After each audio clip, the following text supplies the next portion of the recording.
एक रोगी रात में नहीं सोएगा, एक भोगी रात में नहीं सोएगा, और एक योगी भी रात में नहीं सोएगा, क्योंकि उसके लिए भी रात बहुत सहायक होती है। रोशनी आपको हर चीज अलग अलग करके दिखाती है। मान लीजिए लाइट चली गई। रात में कुछ ऐसा है कि सीमाएं थोड़ी धुंधली हो जाती हैं। तो योग के लिए, सेक्सुअलिटी के लिए, दोस्ती, नजदीकियां, पढ़ाई, फोकस, इन सभी चीजों के लिए रात ज्यादा सहायक लगती है।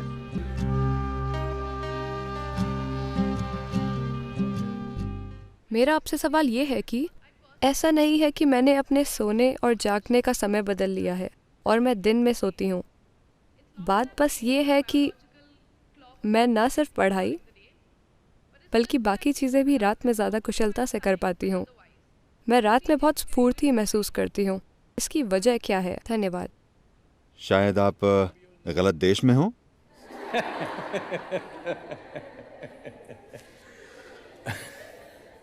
तीन तरह के लोग होते हैं जो रात में नहीं सोते। एक रोगी रात में नहीं सोता। रोगी का मतलब है बीमार इंसान, क्योंकि वो सो नहीं पाता। एक भोगी रात में नहीं सोता। एक सुख खोजने वाला रात में नहीं सोता, क्योंकि उसके कामों के लिए रात मददगार होती है। एक योगी भी रात में नहीं सोता, क्योंकि उसके लिए भी रात बहुत सहायक होती है। आप इनमें से क्या हैं, आप तय कर सकती हैं, मैं कुछ नहीं कहूंगा। रात में क्या खास होता है? देखिए, रोशनी। हमारे लिए रोशनी इसलिए कीमती है क्योंकि हमारी आंखें एक खास तरह से बनी हुई हैं। रोशनी आपको हर चीज अलग अलग करके दिखाती है। देखिए, अभी क्योंकि यहां रोशनी है, मैं इस इंसान को, इस इंसान को, इस इंसान को, इस इंसान को देख सकता हूं।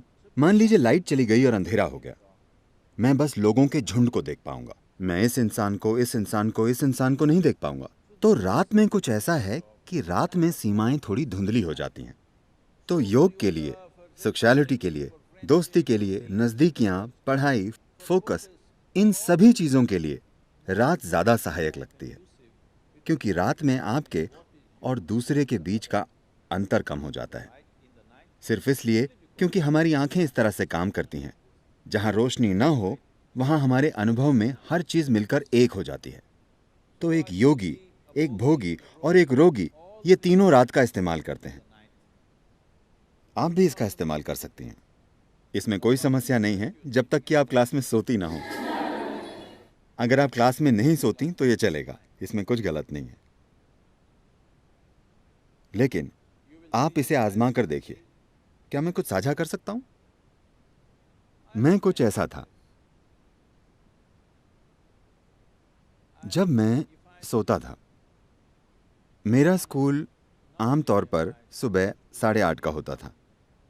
6:45 से मेरी माँ और मेरी बहनें मुझे जगाना शुरू कर देती थी। बहुत सी चीजें करनी पड़ती थी। वे मुझे बिस्तर पर उठाकर बैठा देती थी। वे आकर मेरी बाह मरोड़ती थी, ये करती थी, वो करती थी। मेरी माँ ये नरमी से करती थी, मेरी बहनें सख्ती से करती थी। फिर वे मुझे खींचती थी और मेरी माँ टूथब्रश में टूथपेस्ट लगाकर मुझे दे देती थी। मैं उसे मुंह में लगाकर सो जाता था। वे मेरे कपड़े लाकर देती थी और कहती थी, नहाने जाओ, टाइम हो गया है। मैं बाथरूम के अंदर जाता और सो जाता। अगर कोई मुझे ना उठाए तो मैं दिन में 1-2 बजे तक एक पत्थर की तरह सोता था। जागकर करवटें नहीं बदलता था, बस मुर्दे की तरह।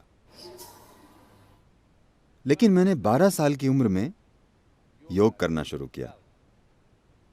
शायद 8 या 9 महीनों के बाद, उसके बाद चाहे जिस भी जगह पर होने पर, चाहे कहीं भी होने पर, चाहे जो टाइम जोन हो, रोज मैं अलग टाइम जोन में होता हूं, लेकिन मैं सुबह 3:35, 3:40 पर जाग जाता हूं, क्योंकि उस वक्त प्रकृति में कुछ बदलाव होते हैं। मेरा शरीर बस जाग जाता है। अगर मैं चाहूं, मैं उठकर जो करना चाहूं कर सकता हूं। अगर मैं ना चाहूं तो मैं थोड़ा और सो सकता हूं, लेकिन शरीर हमेशा जाग जाता है। तो आपको सिस्टम में थोड़ी संवेदनशीलता लानी होती है। देखिए, आप इस धरती के अंश हैं, हाँ या ना? कोई इंसान अपने बारे में कुछ भी बकवास सोचे, लेकिन हम सब इस धरती से पॉपअप हुए हैं। आपने कंप्यूटर स्क्रीन पर पॉपअप देखे? Pop up. हाँ, आप बस पॉपअप हैं। आप गायब हो जाएंगे। आपको विश्वास नहीं होता कि आप चले जाएंगे। हाँ, मैं चला जाऊंगा? हाँ, वे सारे चतुर लोग, अनगिनत लोग जो इस धरती पर आपसे और मुझसे पहले घूमते थे, वे अब कहाँ हैं? नामो निशान नहीं है, सब मिट्टी हो गए। क्या ऐसा नहीं है? क्या वे पॉपअप नहीं थे? क्या आप पॉपअप नहीं हैं? पुप पुप। आपको लग सकता है कि आपका जीवन शानदार है वगैरह वगैरह। जहां तक धरती का सवाल है, वो बस अपनी मिट्टी को रिसाइकल कर रही है। आपको उछालती है और फिर वापस खींच लेती है, उछालती है और फिर खींच लेती है। तो इस जरा से पॉपअप में अहम चीज और सबसे अहम चीज ये है कि आप अपने भीतर संवेदनशीलता लाएं।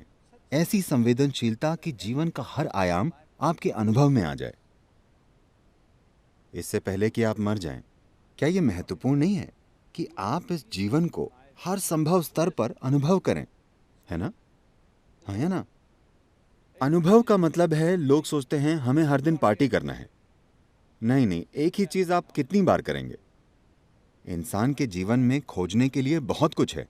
आपको संवेदनशील होना होगा। संवेदनशील से मेरा मतलब है, क्योंकि इस शब्द का एक गलत तरीके से इस्तेमाल किया जाता है। इस मायने में जब लोग कहते हैं अरे वो संवेदनशील है, तो मतलब होता है वो जरा सी बात का बुरा मान जाएगी, है ना? आपके जीवन का संवेदनशील होना और आपके अहम का संवेदनशील होना दो अलग चीजें हैं। जीवन के संवेदनशील होने का मतलब है कि अगर आप इस हॉल में आते हैं तो आप यहाँ मौजूद हर चीज का अनुभव करते हैं। आपसे कुछ नहीं चूकता। अगर आप बाहर जाते हैं तो आप किसी चीज से नहीं चूकते। जीवन के हर आयाम को आपके अनुभव में आना चाहिए। एक बार ऐसा हुआ, शंकरन पिल्लई ने काम करवाने के लिए गधा खरीदा। जिस आदमी ने गधा बेचा, उसने कहा, देखो ये बहुत संवेदनशील गधा है, आप उसे पीट नहीं सकते, आप बुरे शब्द नहीं बोल सकते, आप गधे को गाली नहीं दे सकते। शंकरन पिल्लई ने कहा, यह तो बहुत अच्छी बात है। हर दिन इन गधों को पीटते पीटते और गालियां देते देते थक गया हूं। इन गधों से काम कराने के लिए मुझे हर रोज घटिया शब्द बोलने पड़ते हैं। मुझे संवेदनशील गधा अच्छा लगा और उसने गधे की संवेदनशीलता के लिए थोड़े ज्यादा पैसे भी चुकाए और उसे घर ले आया। उसने गधे को बाड़े में रखा। कल सुबह उसे घर पर जाना था। वो वहां गया और गधे से बोला, चलिए हमें चलना चाहिए। कोई असर नहीं। He said, please. उसने फिर कहा, कृपया चलिए। कुछ नहीं हुआ। उसने घुटनों के बल बैठकर प्रार्थना की। कुछ नहीं हुआ।